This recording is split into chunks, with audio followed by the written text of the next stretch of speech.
আমার সবজি বাগান যার সিস্টেম করছি, ওইদিকে কিছু গাছ উঠছে, আলু গাছ, তারপর মিষ্টি কুমড়া গাছ, ধুন্দুল গাছ।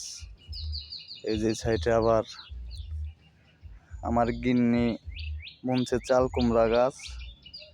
তো মোটামুটি সবই গিন্নির হাতে বুনছে, তো গিন্নি বুনছে, মা বুনছে, সবাই আর কি আমরা একটু কাজের ভিতরেই আছি।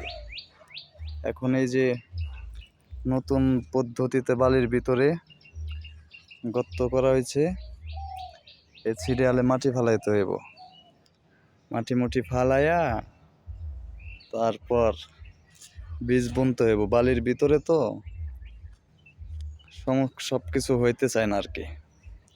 দেখেন।